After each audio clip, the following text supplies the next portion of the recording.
Bonjour. Voilà donc la dernière vidéo de la série consacrée aux variations des fonctions. Nous allons voir les techniques liées aux dérivés qu'on a déjà utilisées rapidement dans la dernière vidéo, mais que je vais redétailler ici. Cette vidéo s'adresse tout particulièrement aux élèves de STMG qui viennent de traiter ce chapitre. Ce chapitre paraît parfois un petit peu difficile, il y a pas mal de détails à apprendre. Revenons sur tout ceci. On se fixe dès maintenant un objectif. Il s'agit d'établir des tableaux de variation de fonctions un petit peu plus compliqués que ce qu'on a rencontré jusqu'à présent, puisque, regardez-là, il ne s'agit pas de fonctions du second degré, ni même du troisième degré d'ailleurs, mais de quotients de fonctions. Alors un peu de théorie pour commencer, on va se baser sur ce que l'on connaît sur les fonctions affines. Il y a quelques résultats importants sur les fonctions affines que nous allons utiliser puisque les fonctions affines sont celles pour lesquelles les variations sont les plus faciles à étudier. Les fonctions affines, en effet, sont parmi les plus simples au niveau de l'étude des variations. Les fonctions affines, on sait que leurs représentations graphiques sont des droites et que toutes les droites, à l'exception des droites verticales, sont représentées par des fonctions affines. Or, le sens de variation d'une fonction affine, il est simplement donné par son coefficient directeur. Une fonction affine, c'est une fonction de la forme f de x égale a fois x plus b, et le signe de a vous donne directement les variations. Si a est positif, la fonction est strictement croissante sur R. Si a est négatif, la fonction est strictement décroissante sur R. Or, le calcul du nombre a est très simple à partir simplement de deux points de la courbe de la fonction. La courbe de la fonction ici est une droite, et s'il s'agit donc d'une expression de la forme f de x égale ax plus b, si je connais les coordonnées de deux points, mettons a et b, eh bien en a j'ai yk égale a fois xa plus b, et en b, yb égale a fois xb plus b. Si je veux isoler simplement le nombre a, il va falloir faire disparaître le nombre b. Pour cela, prenons la différence, yb moins yk.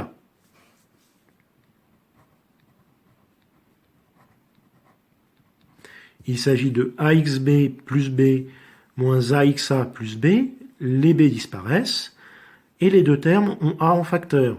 On peut donc mettre a en facteur, on a a fois xb moins xa. Et maintenant, pour isoler a, il suffit de diviser par xb moins xa. Si les deux points que l'on a choisis sont différents, xb moins xa ne vaut pas 0, on peut donc le faire. La formule est assez simple. Différence des ordonnées divisé par la différence des abscisses. Ce que l'on a ici, prendre la différence des ordonnées de deux points divisé par la différence des abscisses de deux points, c'est ce que l'on appelle un calcul de taux de variation. Retenons cette formule, nous allons l'utiliser très bientôt, de façon générale pour les variations de toutes les fonctions. Si l'on veut maintenant étudier les variations d'une fonction un petit peu plus compliquée, j'ai ici tracé le graphe d'une fonction y égale f de x. On peut supposer que l'on a une formule pour donner y égale f de x.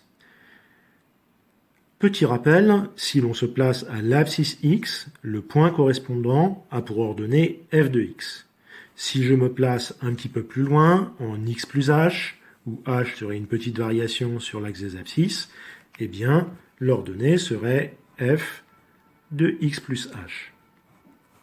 Ce qui m'intéresse maintenant est de déterminer le sens de variation de ma fonction au voisinage d'un point à partir de la formule qui donne f de x à partir de x. Si l'on regarde simplement le graphe, on a une idée des variations de la fonction. Ici, cela semble décroissant. Petit rappel, on dit qu'une fonction est croissante lorsque les images sont dans le même ordre que les antécédents et qu'elle est décroissante si les images sont dans l'ordre inverse des antécédents, ceci dans un intervalle donné.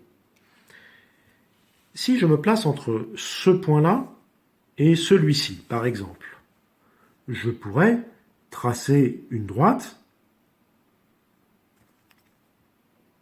et si je connais l'expression de f de x, en prenant la différence des ordonnées divisée par la différence des abscisses, la formule vue ici, je saurai que globalement la fonction décroît de ce point-là à celui-ci.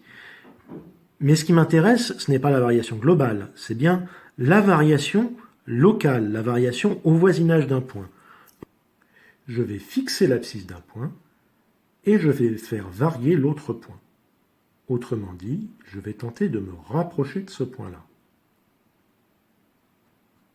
Ici, par exemple, je serai au point que j'ai appelé x plus h tout à l'heure. Mais raccourcissons encore h, rapprochons-nous de ce point.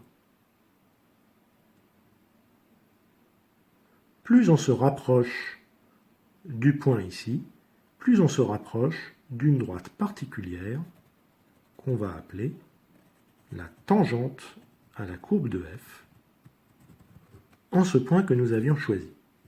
Il s'agit de la meilleure approximation possible de la fonction par une droite, autrement dit par une fonction affine. Donc son coefficient directeur nous donnera les variations de la fonction au voisinage de ce point. Or, quelle est la formule qui nous permet d'obtenir le coefficient directeur de cette tangente? Différence des ordonnées sur différence des abscisses.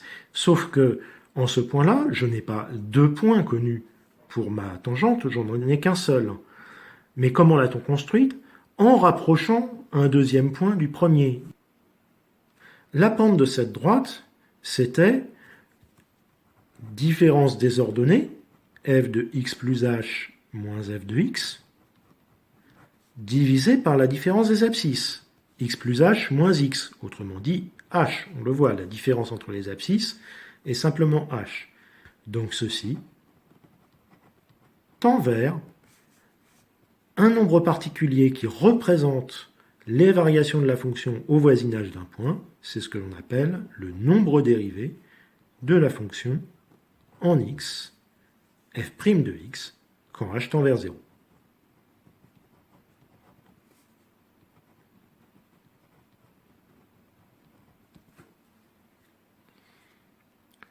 Je ne donnerai qu'un exemple de calcul de dérivée par cette méthode, et puis les résultats des autres seront simplement à apprendre. Voyons pour la fonction carré. Si je considère pour f la fonction f de x égale x carré, alors f de x plus h, c'est x plus h au carré. F de x, c'est x carré. Divisons par h, et puis nous ferons tendre h vers 0 à la fin du calcul. On ne peut pas remplacer h par 0 maintenant, ce serait une division par 0. X plus h élevé au carré, nous avons une identité remarquable. X carré plus 2 fois x fois h plus h carré. On retire x carré. On a bien de la chance de retirer x carré, puisque ceci nous permet de factoriser par h et donc de simplifier. En divisant tous les termes par h, nous obtenons 2 fois x fois h sur h, c'est juste 2x, et h carré sur h, c'est h. Mais quand h tend vers 0, ceci tend vers 2x. Donc si la fonction est f de x égale x carré, son nombre dérivé en x est donné par 2x. Mais il s'agit encore d'une fonction, ce que l'on appelle la dérivée de la fonction f. Pour f de x égale x carré, f' de x égale 2x.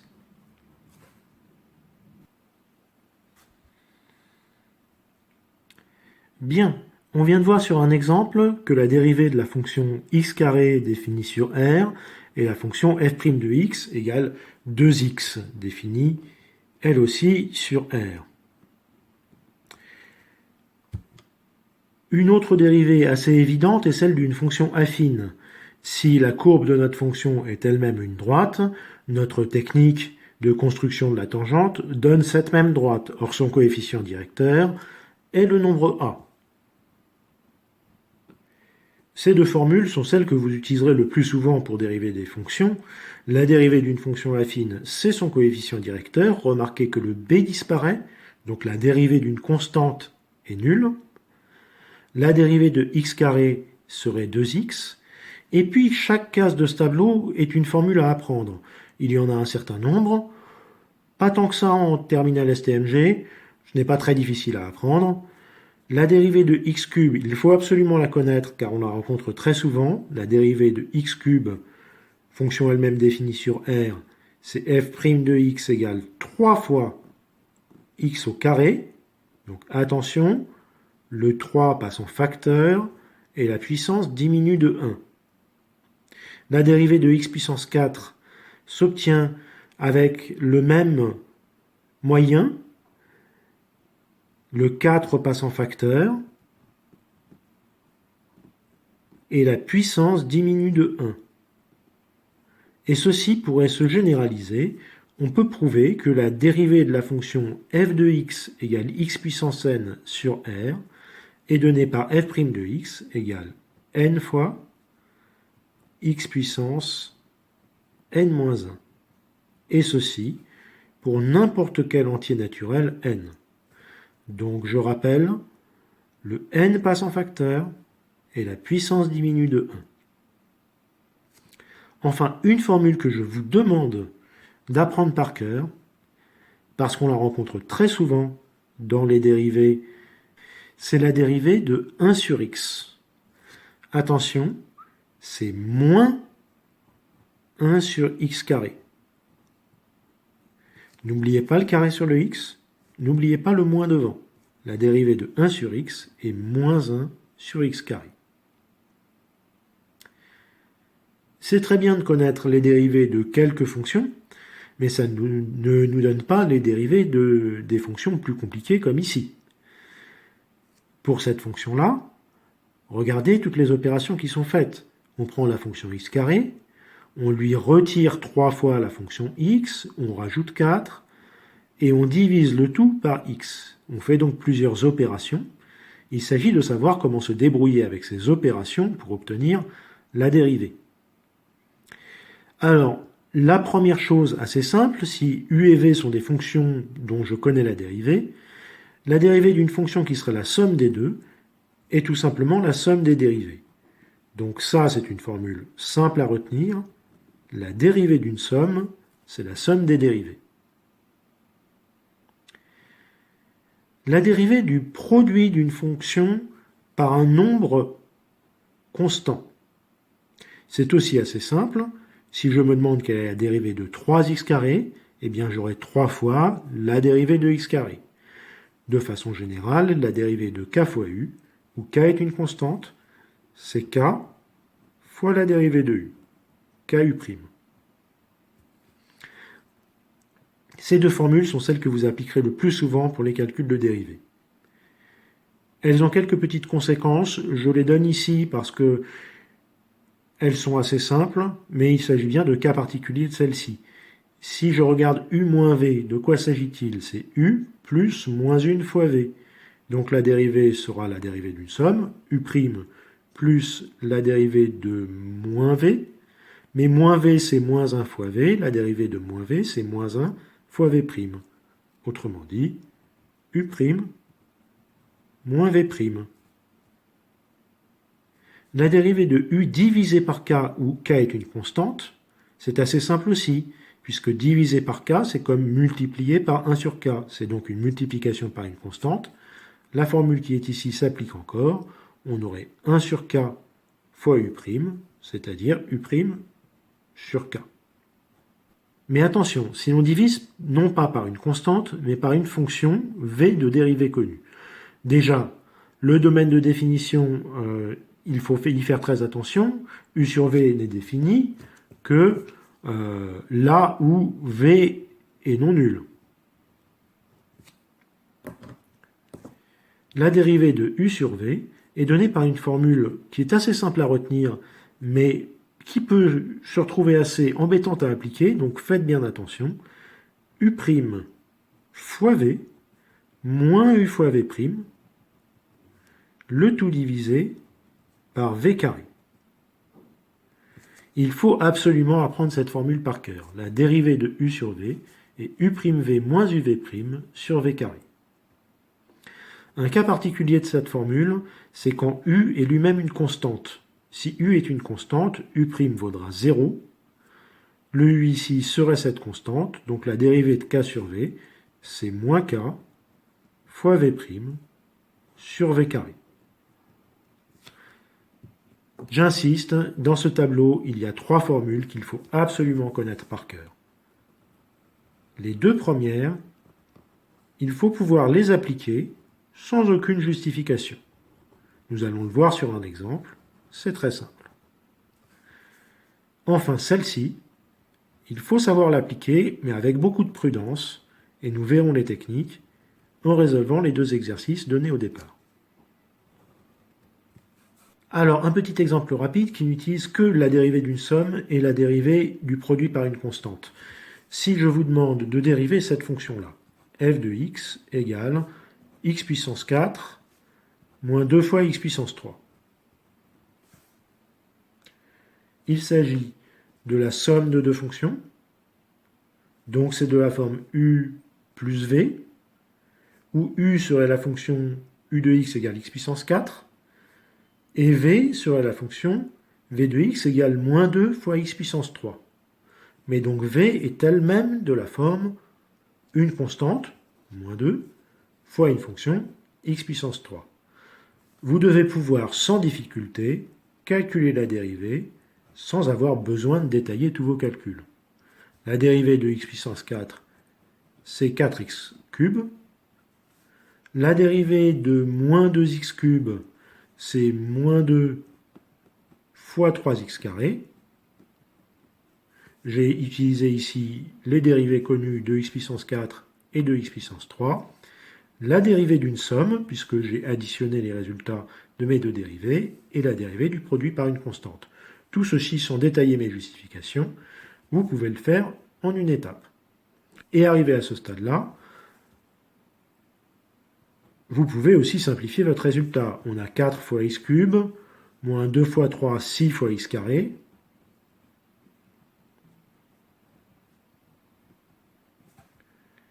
Si ensuite ce qui vous intéresse est d'obtenir le signe de la dérivée, pour obtenir les variations de la fonction, on se rappelle que c'est notre objectif, eh bien ici c'est assez simple, on voit que tout peut se factoriser par 2x carré. On a donc 2x carré fois ici 2x et ici 3. Et comme on a vu dans une vidéo récente comment obtenir un tableau de signes à partir de produits de fonctions dont on connaît les signes, on obtient facilement le signe de f', donc les variations de f. Je ne vais pas détailler la fin du calcul pour cet exemple-là, nous allons plutôt traiter les deux exemples demandés au départ. Donc les variations, premier exercice, de la fonction f de x égale x carré moins 3x plus 4 sur x sur l'intervalle qui démarre à 1 et qui va jusqu'à 8. On peut remarquer que la fonction est bien définie dans cet intervalle, j'ai bien une division par x, mais x ne vaudra jamais 0 dans cet intervalle, c'est donc bien défini. Attention au mauvais réflexe, je vois une fonction du second degré au numérateur, je n'ai absolument aucune raison de calculer delta dans l'exercice qui nous est posé ici. Donc ne partez pas sur de mauvaises pistes.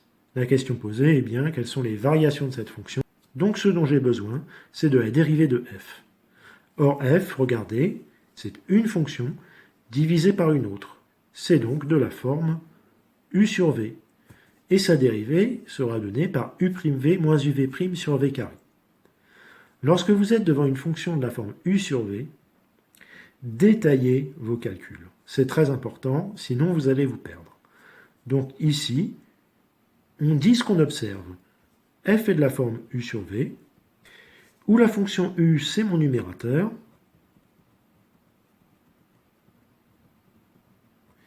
et la fonction v, mon dénominateur.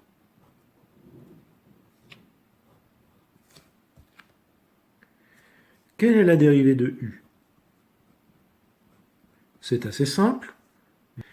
2x, la dérivée de x carré, moins 3, le coefficient directeur, de la fonction affine, moins 3x plus 4, qu'on a rajouté à x carré.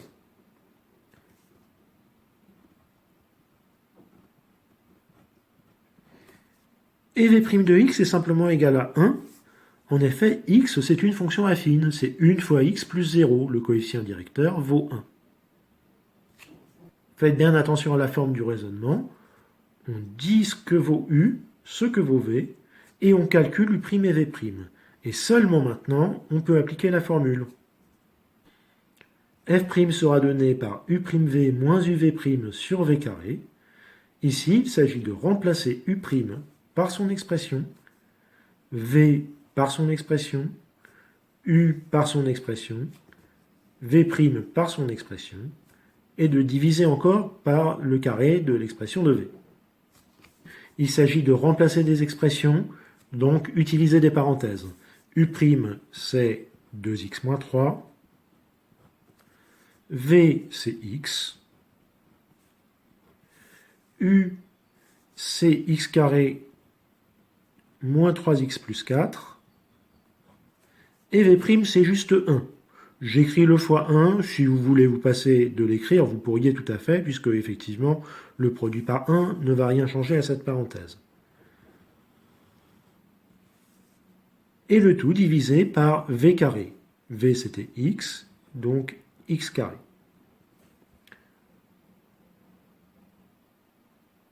Notez un aspect sympathique de cette formule, le dénominateur étant V carré, c'est un carré, il ne changera rien au signe de l'expression. Le signe est donné juste par le numérateur. Donc tout ceci est du même signe que simplement le numérateur. Je peux me contenter de regarder le numérateur pour avoir les variations de la fonction. Or, ce numérateur, vous l'obtenez en faisant un développement. 2x fois x, c'est 2x carré, moins 3 fois x, c'est moins 3x. Ici, il s'agit de distribuer le moins, la multiplication par 1 ne changera rien, moins x carré, moins 3x, c'est plus 3x, et moins 4.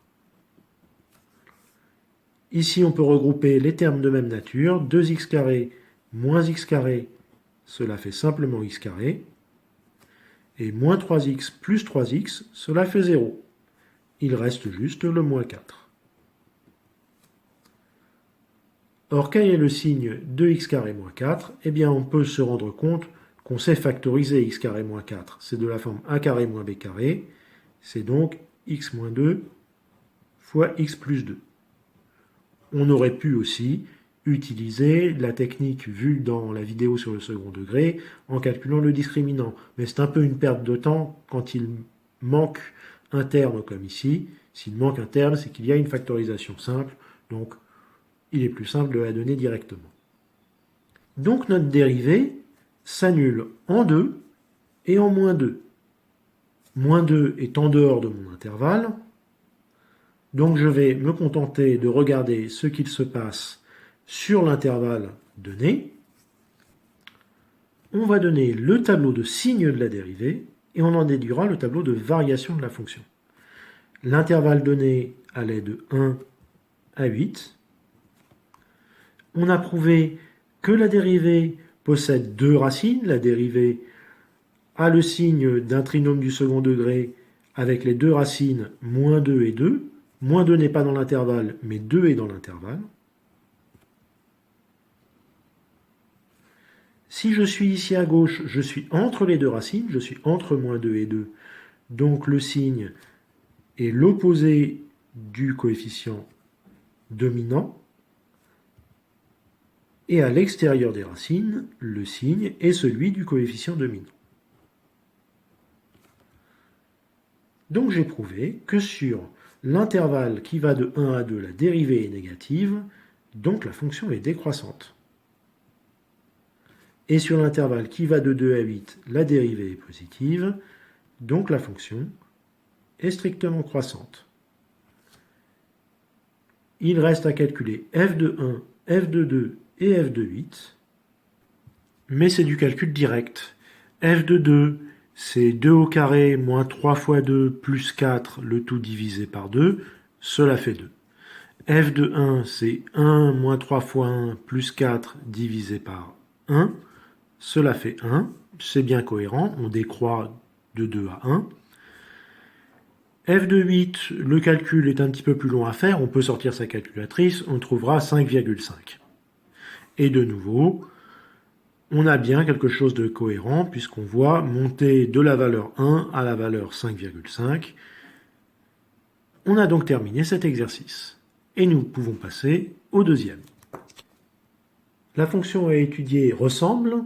Il s'agit de x carré moins 3x plus 4 divisé par x puissance 3. Vous pouvez d'ailleurs essayer en exercice chez vous la division par x puissance 2 ou par x puissance 4. Ce n'est pas plus difficile. Nous ne voyons ici que deux exemples. Donc on a de nouveau quelque chose de la forme u sur v, avec le même u que tout à l'heure, mais un v différent. Ici on a donc f égale u sur v, avec u de x qui est x carré moins 3x plus 4, dont on avait déjà vu la dérivée, u' de x égale 2x moins 3, et v de x égale x cube, donc la dérivée est une dérivée classique, 3x carré. Et nous appliquons la formule de la dérivée de u sur v, u'v moins uv' sur v carré. f' de x égale u' fois v, donc 2x moins 3 fois x cube, moins u fois v', x carré moins 3x plus 4 fois 3x carré, divisé par le carré de v, divisé par x puissance 3 au carré, c'est-à-dire x fois x fois x, fois x fois x fois x, autrement dit x puissance 6. Arrivé à ce stade-là, on pourrait avoir très peur et se dire ça, on n'arrivera absolument pas à calculer avec des x puissance 6. Mais on y arrive assez bien en fait. Il y a des simplifications qui apparaissent. Au numérateur, tout peut se factoriser par x carré, et x puissance 6, c'est lui-même x puissance 4 fois x carré. Donc cela, après simplification par x carré, c'est en fait 2x moins 3 fois x, moins x carré moins 3x plus 4 fois 3, divisé par x puissance 4. Or, x puissance 4 est toujours positif, c'est le carré de x carré, donc on a encore quelque chose du signe du numérateur. Mais regardez, ce numérateur va être du second degré, on sait étudier le signe de ça. Ce numérateur s'obtient en développant,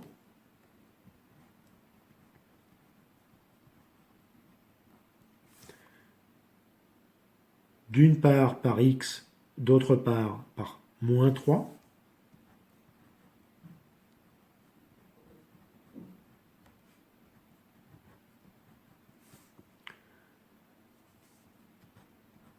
et l'on peut regrouper les termes de même nature. 2x carré moins 3x carré, cela fait moins 1 fois x carré.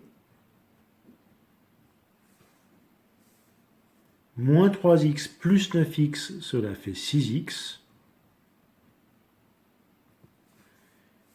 Et moins 12 est le seul terme constant.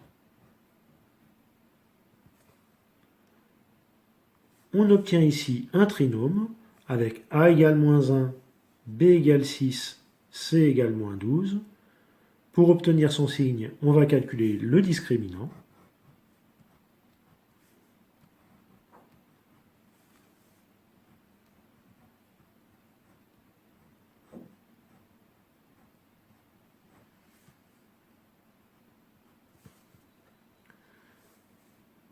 Or, 6 au carré, c'est 36. Et moins 4 fois moins 1 fois moins 12, il y a 3 moins. Donc c'est moins. 4 fois 12, 48. 36 moins 48, c'est négatif.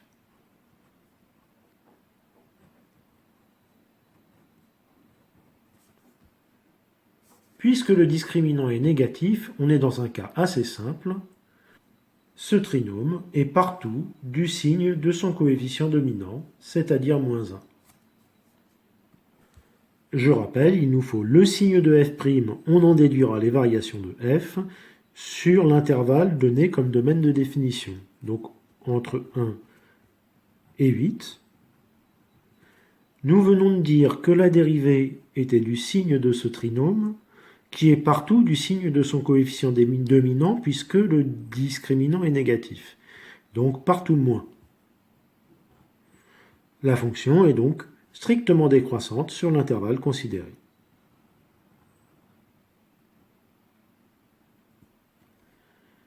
Il resterait à calculer f de 1, c'est très simple, 1 moins 3 moins 2, plus 4, 2, divisé par 1 au cube, c'est-à-dire divisé par 1, cela fait 2.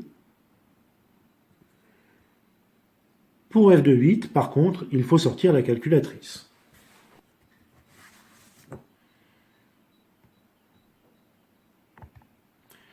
Donc, 8 au carré,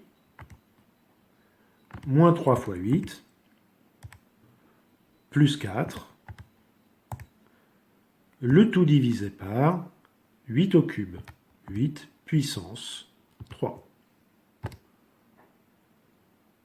La valeur approchée obtenue est bien cohérente, 0,086 environ. 0,086 environ, c'est effectivement plus petit que 2, et nous avons terminé cet exercice. Avec les techniques que nous venons de voir, vous devriez être capable d'étudier les variations de toutes les fonctions que vous rencontrez dans les sujets de bac de terminale STMG. Au revoir.